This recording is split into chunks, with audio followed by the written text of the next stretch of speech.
제가 소개해드릴 책은 시턴 동물 이야기입니다. 이 책의 대부분의 내용은 평생 동물 식물을 연구한 영국과학자 시튼이 자신과 동물에 관한 이야기입니다.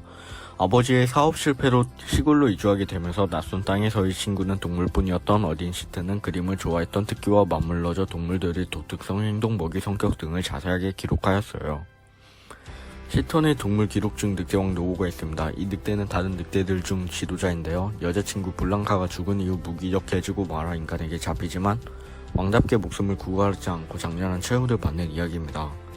이 책의 대부분의 목적은 현대사회에서 동물에 관심이 있으신 분들도 정확히 모르는 사절과 동물에 관심이 없으신 분들도 읽으면 재미있을 내용이 가득한 책입니다. 안녕하세요. 저는 티라미슈 7팀 박현수입니다. 오늘은 제가 읽은 선량한 차별주의자라는 책을 소개해드리겠습니다. 제목을 보고 알 수 있듯이 선량한 차별주의자라는 책은 사회 분야 도서입니다. 이 책의 줄거리는 우리가 일상생활에서 차별적인 발언과 행동을 하는 이유를 밝히고 평등을 지향하는 내용입니다. 평상시 우리 주변에서 사용되는 행동부터 크게는 현재 사회에서 나타나는 차별까지 작고 큰 다양한 문제를 담고 있습니다. 아무래도 사회적으로 많이 민감한 문제이고 조심스러운 부분이라 뭐가 맞고 뭐가 아닌지 확실하게 옳고 그름을 판단할 순 없지만 우리가 보다 더 나은 사회를 위해 생각해 볼 필요가 있다고 생각합니다. 저도 책을 보는 내내 제 자신에게 부끄러운 부분도 있었고 저의 행동을 다시 한번 되돌아볼 수 있던 시간이었습니다. 먼 일이 아니라 바로 우리 주변에서부터 생기는 문제로 당장 난 일이 아니라는 걸 여러분들도 이 책을 읽어보시고 한 번쯤 자신의 행동을 되돌아보는 시간을 가지면 좋을 것 같습니다. 감사합니다. 안녕하세요. 저는 서야고등학교 1학년 2반 23번 노현기입니다. 제가 설명해드릴 책의 이름은 농구 좋아하세요? 라는 책입니다. 이 책의 제목을 보고 바로 떠올리신 분들도 있을 거라 생각합니다. 바로 슬램덩크에서 나온 명대사이죠. 책 이름에서부터 나오듯이 이 책은 슬램덩크라는 만화에서 나오는 명장면, 명대사를 다시 한번 우리 곁으로 소환하여 그 시절의 감동은 물론 좌절과 시리에 빠져있을 때 우리를 다시 일으켜 세워주는 응원과 용기의 말들을 정성스레 전해주는 책입니다. 이 말을 듣고 슬램덩크를 모르면 읽기 어려울 거라 생각하실 수 있지만 이 책은 농구에 별 관심이 없어도 농구 규칙이나 제대로 아는 선수 이름 하나 없다 해도 읽어나가는데 아무런 문제가 없습니다. 이 책은 궁극적으로 좋아하는 일을 함으로써 우리가 우리 자신의 삶을 어떻게 더 빛나게 만들어갈지에 대해 이야기해주기 때문에 농구를 모르더라도 한 번쯤은 읽어두면 좋을 것 같다고 생각하여 이렇게 이 책을 설명하게 되었습니다. 이상 서야고등학교 1학년 2반 티라미수 7팀 노현기의 오디오북이었습니다. 제가 소개할 책은 난쟁이 피터입니다. 난쟁이 피터는 매우 작게 태어나서 항상 작은 키로 놀림을 받고 스스로 왕자를 선택해서 혼자만의 시간을 많이 가지는 아이입니다. 하지만 피터의 어머니는 희망을 갖고 항상 피터의 옆에 응원을 하고 있습니다.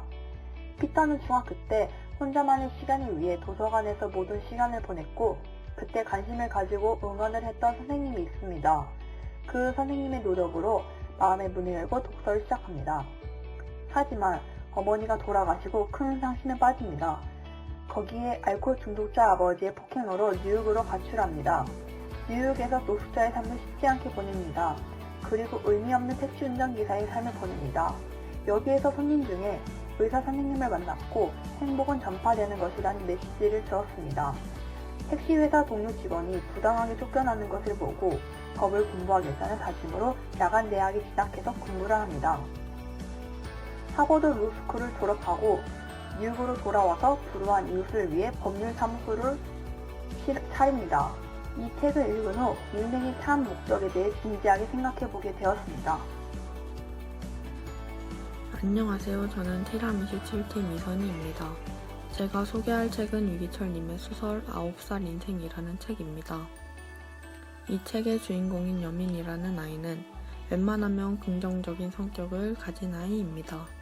불의를 보면 참지 못하고 억울한 일은 주먹다짐을 해서라도 사나이답게 강하게 헤쳐나가는 내용.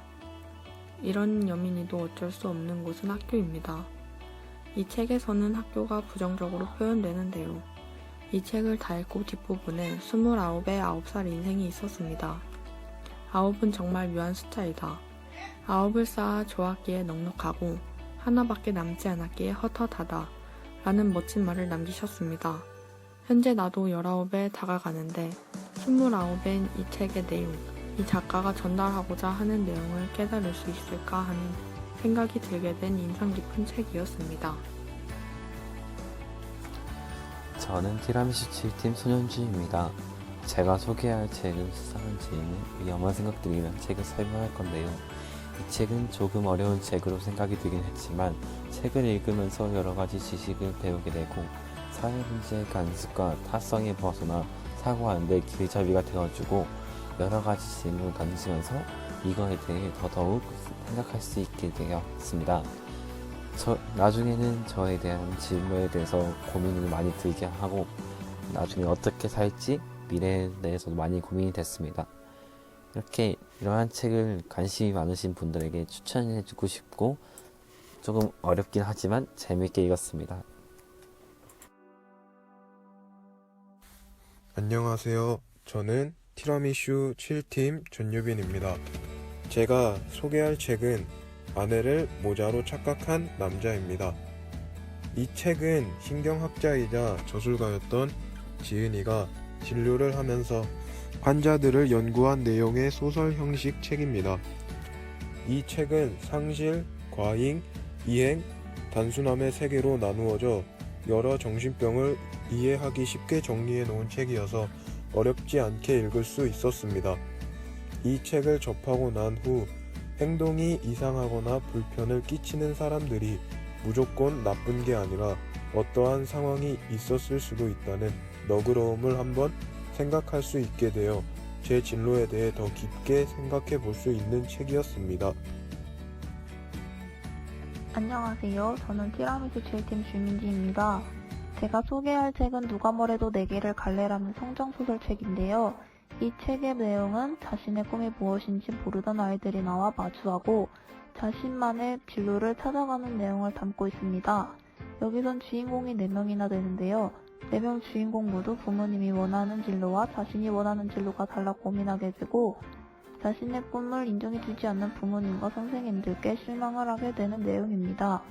저는 이 책을 읽고 아직 확실히 정해지지 않은 제 진로에 대해 많은 교훈을 느끼고 생각을 많이 해볼 수 있었던 책이었습니다. 그리고 긴 줄거리를 싫어하는 사람들도 있을 텐데 이 책은 작가의 센스를 더해 재미있게 읽었던 것 같습니다.